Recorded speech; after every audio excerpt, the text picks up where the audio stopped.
Andhra cricket అసోసియేషన్కి చాలా శుభదినం. K Nitish Kumar Reddy Andhra cricket association క్రీడాకారుడు. ముఖ్యంగా విశాఖపట్నం నుంచి అంతర్జాతీయ టెస్ట్ మ్యాచ్లకి సెలెక్ట్ అయ్యి ఇవాళ మెల్బోర్న్లో జరుగుతున్న బోర్డర్ గవాస్కర్ టెస్ట్ సిరీస్లో 4వ టెస్ట్లో అద్భుతంగా రాణించి సెంచరీ చేసిన సందర్భంగా ముందుగా ఆంధ్ర క్రికెట్ అసోసియేషన్ తరఫున వారికి శుభాకాంక్షలు తెలియజేస్తున్నాను. వారి మరింత వైభవంగా క్రికెట్ని ముందుకు తీసుకెళ్ళాలి. వారి భవిష్యత్తు కూడా చాలా బాగుండాలి. చక్కటి ఆల్రౌండర్.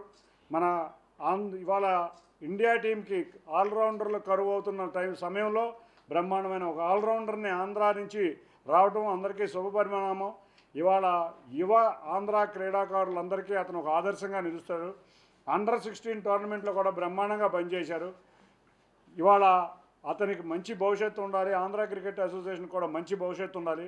వారు కష్టపడిన దానికి చిరు పారితోషికంగా ఆంధ్ర క్రికెట్ అసోసియేషన్ తరఫున ఇవాళ 25 లక్షలు బహుమతిగా ప్రకటించడం జరిగింది. తప్పకుండా వారు ఇండియాకి రాగానే ఇవాళ మా ముఖ్యమంత్రి నారా చంద్రబాబు నాయుడు గారి చేతుల మీదుగా ఆంధ్ర క్రికెట్ అసోసియేషన్ 25 లక్షల రూపాయలు కూడా నితీష్ కుమార్ రెడ్డికి అందజేస్తుంది. ఇటువంటి ఎంతోమంది యువ క్రీడాకారులు వెలుగులోకి రావాలి. నిత్యం చంద్రబాబు నాయుడు గారు ఒకటే చెప్తారు, కష్టించి పనిచేసి కష్టించే క్రీడాకారులకు కానీ ఎవరికైనా మంచి భవిష్యత్తు ఉంటుంది. ఇటువంటి వారి స్ఫూర్తితో ఆంధ్రప్రదేశ్లో క్రికెట్ మరింత అభివృద్ధి చెంది ఇటువంటి ఎంతోమంది యువ క్రికెటర్లు తయారై ఐపీఎల్లో కానీ ఇండియన్ టీంలో కానీ వారందరూ కూడా మంచి భవిష్యత్తుతో చక్కగా రావాలని కోరుకుంటున్నాం. తప్పకుండా రాబోయే సమయంలో ఇటువంటి క్రీడాకారులకు అవసరమైన క్రీడా వసతులన్నీ కూడా ఆంధ్ర క్రికెట్ అసోసియేషన్ ఏర్పాటు చేయబోతుంది. ఇప్పటికే 3 అకాడమీలు పెట్టబోతున్నాం.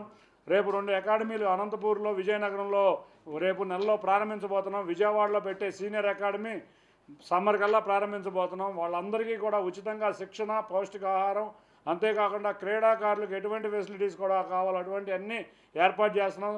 తప్పకుండా కోచ్లను కానీ ఇంటర్నేషనల్ కోచ్లను కానీ ఇటువంటి అన్నీ ఏర్పాటు చేసి ఆంధ్రప్రదేశ్ని ఆంధ్రప్రదేశ్నిగా అంతేకాకుండా క్రికెట్లో ఆంధ్రప్రదేశ్ అగ్రగామిగా ఉండేటట్టు మా ఆంధ్ర క్రికెట్ అసోసియేషన్ కృషి చేస్తుందని తెలియజేసుకుంటా.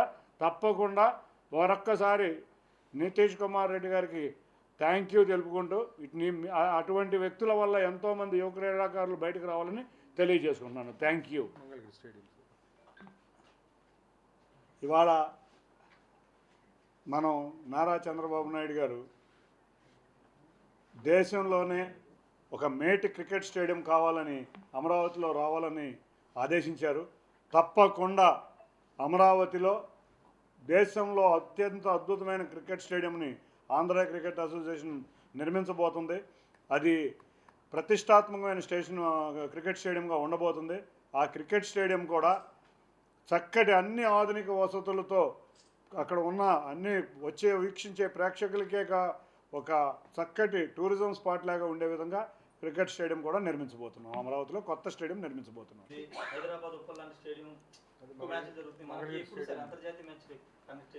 మీరు చూస్తే మేము వచ్చిన సమయం నుంచి విశాఖపట్నం క్రికెట్ స్టేడియంని రీమోడలింగ్ చేస్తున్నాం.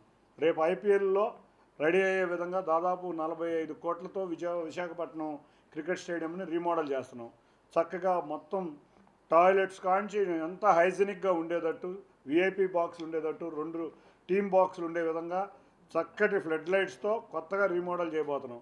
రేపు రాబోయే కాలంలో అమరావతి స్టేడియం కూడా అదే విధంగా ఉండబోతుంది. ముందు మనకి స్టేడియంలు ఉంటే రేపు మ్యాచ్ల నిర్వహణే కాదు ఐపీఎల్లో సొంత టీం కూడా ఉండే విధంగా కృషి చేయొచ్చు. కాబట్టి ముందు బేసిక్ ఇన్ఫ్రాస్ట్రక్చర్ రెడీ చేయాలి. హైదరాబాద్ ఉప్పల్ స్టేడియంలో ఒకటే స్టేడియం ఉంది. మనకు 2 అంతర్జాతీయ స్టేడియంలు రాబోతున్నాయి. అంతేకాకుండా 3 అకాడమీలు రాబోతున్నాయి. 3 అకాడమీలు కూడా ఎక్కడ హైదరాబాద్లో అకాడమీ లేదు. మనం 3 అకాడమీలు ఆల్రెడీ 2 అకాడమీలు జనవరి నెలాఖరికి ఓపెన్ చేయబోతున్నాం. 3వ అకాడమీ విజయవాడ అకాడమీ కూడా సమ్మర్ కల్లా ఓపెన్ చేయను. ఇటువంటి అంత ఇన్ఫ్రాస్ట్రక్చర్ వస్తే చంద్రబాబు నాయుడు గారు కోరిన విధంగా సంవత్సరంన్నర టైంలో తప్పకుండా దేశంలో ఏ నగరానికి ఏ రాష్ట్రానికి ధీటు లేని విధంగా ఆంధ్రప్రదేశ్లో క్రికెట్ రాబోతుంది, అభివృద్ధి చెందబోతుంది.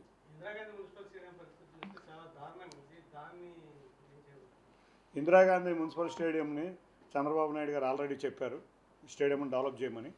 కాబట్టి రేపు జనవరి 26 రిపబ్లిక్ డే వేడుకల తర్వాత ఇందిరాగాంధీ మున్సిపల్ స్టేడియంని మొత్తం రెనోవేట్ చేయబోతున్నాం. దాన్ని ముఖ్యంగా క్రికెట్ కన్నా కూడా ఇతర క్రీడలని అక్కడ ప్రోత్సహించాలని అనుకుంటున్నాం. త్వరలో దానికి ఒక ప్రణాళిక రూపొందించాం. అథ్లెటిక్ ట్రాక్స్ కానీ ఇటువంటివన్నీ కూడా రూపొందించాం. మీరు రేపు మార్చి నుంచి ఇందిరాగాంధీ మున్సిపల్ స్టేడియంలో కాకుండా దండమూడి రాజగోపాల్ స్టేడియం, పడమట్లో ఉన్న స్టేడియం, అన్నిటికన్నా ముఖ్యంగా సింగనగర్లో ఉంది మాకినేని బసవపున్నయ్య స్టేడియం, వీటన్నిటి మీద దృష్టి పెట్టాం. త్వరలో అన్ని స్టేడియంస్ కూడా వచ్చే సంవత్సర కాలంలో శాప్ ఆధ్వర్యంలో, మున్సిపల్ కార్పొరేషన్ ఆధ్వర్యంలో రెనోవేట్ చేయబోతున్నాం. త్వరలో 2027లో మనం నేషనల్ గేమ్స్ కూడా ఎక్స్పెక్ట్ చేస్తున్నాం. కాబట్టి ఆ పాటికి ఇన్ఫ్రాస్ట్రక్చర్ సిద్ధం చేసే విధంగా కూడా అన్ని స్టేడియంలన్నీ బాగు చేయడం జరుగుతుంది.